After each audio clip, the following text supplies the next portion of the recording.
एकमात्र चैनल था आज तक जो एक छत्र राज कर रहा था। मैं माफ़ी चाहूँगा, मैं किसी को एलिगेशन नहीं लगा रहा हूँ। वहीं पे आर भारत करके एक चैनल आया जिनकी टीआरपी जैसे भी आई, टीआरपी आज के डेट में उनकी टीआरपी है, उन्होंने वो मेहनत की, आज उनकी टीआरपी वहाँ पे है, आज वो नंबर 1 चैनल बने हैं। तो इससे ये बात सिद्ध होती है कि अगर आपके पास अच्छा कंटेंट है और आपकी नीयत साफ है तो आप आगे बढ़ सकते हैं। जैसे जब धीरू भाई अंबानी जी जिंदा थे तो वो आज जो इस एम्पायर के बारे में सोचे होंगे, अगर वो ये सोच रहे थे इस कंपटीशन में मैं कैसे उतरूंगा, तो आज ये रिलायंस एम्पायर नहीं होता था। वैसी ही हमारी सोच है। हाँ ठीक है, हम उतने बड़े प्लेटफॉर्म नहीं, हमारे शोज़ के बजट उतने हाईफाई बजट नहीं है, एक शो की बजट 2 करोड़ 3 करोड़ रुपये पर एपिसोड नहीं है, मैं मानता हूँ।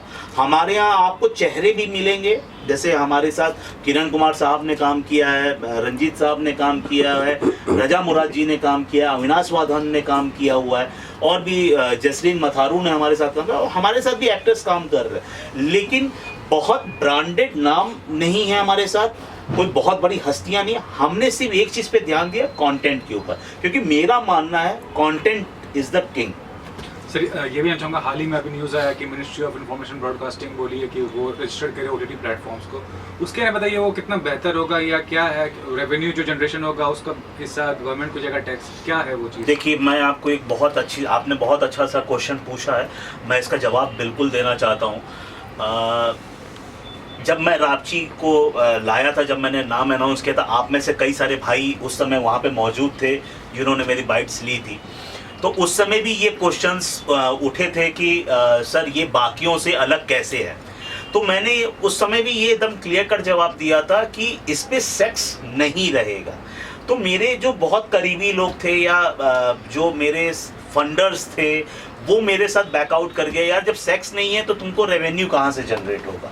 तो मैंने कहा कि सर मेरी भी एक 15 साल की बेटी है, मेरी भतीजियाँ बड़ी हैं, 16-17 साल की वो भतीजियाँ, इवन मेरी भतीजी मेरे ऑफिस में भी वर्क करती है। तो हम जिस एनवायरनमेंट में काम करते हैं, हम वहाँ पे उस चीज़ को, अगर मेरी बच्ची कल के डेट में अपने स्कूल या कॉलेज में बोले यार मेरे पापा का ऐप है, तो उसको शर्मिंदगी फील ना हो।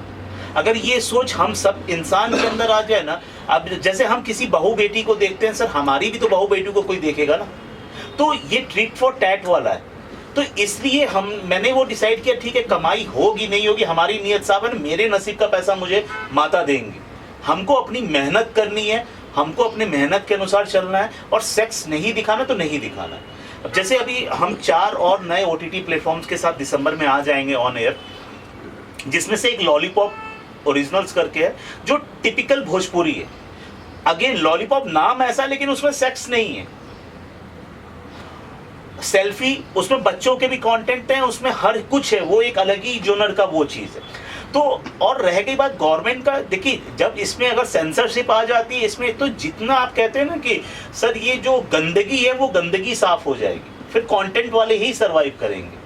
तो आपको अगर कुछ देखना है तो आप फ्रीली देख सकते हो, और सेंसरशिप तो सर आज नहीं बहुत पहले आनी चाहिए थी सर। लेकिन रिग्रेट करते हैं कि लॉकडाउन के टाइम पे आपका जो ऐप है वो मतलब ऑन एयर नहीं हो पाया, क्योंकि जिस तरह का रिस्पांस मिला था OTT प्लेटफॉर्म्स को ड्यूरिंग लॉकडाउन, तो उस चीज़ को लेकर रिग्रेट करते हैं सर? देखिए वो दुर्भाग्यपूर्ण ऐसी चीज़ थी कि वो पूरे देश, क्या पूरी दुनिया में वो कोरोना की महामारी छाई हुई थी, जिसमें हमारे भाई बहन मतलब हिंदुस्तानी भी हम सब बहुत सफ़र किए थे, एंड जिससे जितना बन सका उसने उतनी अपनी अपनी क्षमता के अनुसार हमने लोगों की हेल्प की।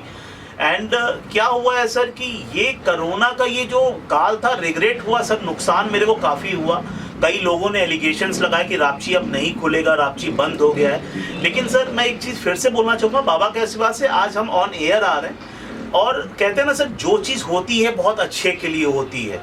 तो ये एक संकेत था ऊपर वाले का। कोरोना, मेरा मानना है कि हम ऊपर वाले के ऊपर से अपनी आस्था भूल गए थे, दुराचार बढ़ गया था, दुष्कर्म बढ़ गए थे।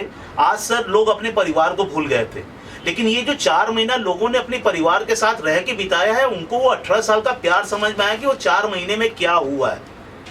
तो ये सर एक कहते हैं ना कि नेचर के अगेंस्ट में हम जाएंगे तो उसका विपरीत वो चीज़ होता है, सेम चीज़ है। एंड सबसे बड़ी चीज़ है कि सर ठीक है नुकसान हुआ है, तो अगर बिजनेस करने हम बैठे हुए हैं तो नुकसान फायदा तो होता रहता है सर। सर लॉकडाउन के टाइम पे माइथोलॉजिकल शोज को भी काफ़ी पसंद किया गया, जैसे रामायण महाभारत, तो ऐसा कुछ आपने सोचा है आपके ऐप के लिए?